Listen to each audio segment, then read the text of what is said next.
Might need a parental warning on this episode. Normally when you talk about bikies and their choppers, you mean this. Not so in the story of one-time Perth 1%er Liam Ellis. This tale starts pretty normal. Young bloke grows up in the northern suburbs, average student, normal home life, loving parents. It's so wholesome. Leaves high school early and, like so many others, gets a job on the tools making fat stacks, because this was back around 2010 when Boomtown was properly boomy. This is him in a Perth's hottest tradie competition around that time. Like so many other young bored blokes, starts taking meth and in 2012 joins a bikie gang. Boy, that escalated quickly. Doesn't pay his tax, ends up with a big bill from the ATO, and decides the best way to make money is to sell meth as well as use it. I mean, that really got out of hand fast. Gets raided by the TRG after a gun's found underneath his car in September 2012, and 3 years later gets charged with possession with intent to sell and supply. It jumped up a notch. It did, didn't it? In February 2017, goes to Hakea prison to begin a sentence of 4 years and 10 months. This is him on the inside, and with some of his new friends. A couple of years into his term, he's let out on home leave for 12 hours a day, but loses that privilege when he attends a strippers party. But I think I see a lot of lawbreakers up in this house tonight. Goes back inside, and when he's finally let out on proper parole, quits the bikie gang, gets a well-paid job in offshore oil and gas, and begins a new life. That's him celebrating his purchase of a block of land, and he's building a house on it as we speak. Okay, good on him. Yeah, story doesn't end there though. Oh. Starts a side hustle in homemade porn with his fiancée. Did he just say? Launches an OnlyFans account and has sex on camera with a Married at First Sight contestant called Hayley Vernon. Oh, behave. As well as other porn stars. Oh, behave. Becomes a sought-after male performer, and he's on his way to becoming a personality when his show business career is cut short when he shatters his erection during a particularly enthusiastic on-camera sex role.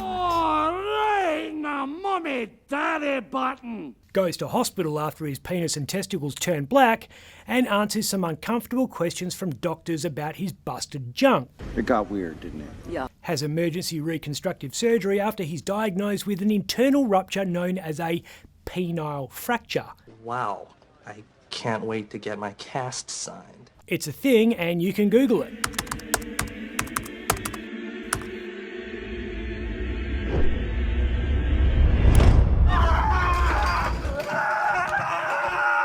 He's now on the sidelines waiting for his old boy to heal whilst gobbling pseudoephedrine to stop himself getting a boner, because if he does, his dick will explode. And unspent. I got nothing else. Oh, thank God. You thought this bikie picture was a bit confronting. Have a go at this. Nah, not happening. He's no shrinking violet. He came in for an hour-long photo shoot at the West Australian and talked very candidly about his life in the gang and jail and everything in between. By all accounts, he is a completely normal bloke who also just happens to be a jacked bikie sex machine. He's got a career playbook for this. Liam has been watching Gold Coast criminal Dale Egan. Dale went inside for 4 years for a violent home invasion before coming out and turning to porn to make ends meet, so to speak. Thank you. He started flat broke with no social media presence whatsoever, but he's now in the top 0.2% of influencers, apparently. Dale wasn't a bikie though, as you can see from this footage of him trying to park his motorbike in Bali last year. Suppose everyone needs a role model. And now Liam just needs his old boy to get better, which will take some time because the surgery involves a procedure called unsheathing. I think I know what it is, but I'm too scared to confirm it because some things you just can't unsee. Here's the hardest thing. Oh, behave. Liam can't get an erection. He's taking drugs to stop it happening because if it does, his heavily bandaged member could fall apart. Hold on a tick. And no bikie, current or former, likes to see their chopper in the workshop. Please tell me that's the end of this story. It's one of many up-late tales that will probably be cancelled or redacted in future years for fear of offending someone somewhere. If Roald Dahl's getting amended, then what hope do we have? The publishers of children's classics The Twits, Matilda, The Witches and Charlie and the Chocolate Factory have rewritten the text to make it more accessible for modern children who are apparently very easily offended. Well, that's just unexpected and weird. I don't want to be that white middle-aged guy in a suit telling the internet that it's political correctness gone mad, but... Yeah, I don't think you're on your own there. The decision to no longer call Augustus Gloop fat... Augusto, sweetheart, save some room for later. Describe Miss Trunchbull's face as horsey and make Oompa Loompas gender neutral has been lampooned by many, including Scottish actor Brian Cox, who's best known at the moment for playing that model of political correctness, Logan Roy.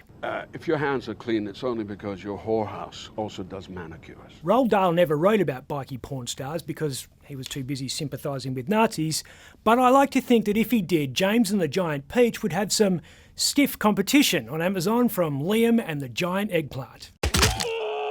I'm Ben Harvey. And cut. Ouch. For more update, click the subscribe button below.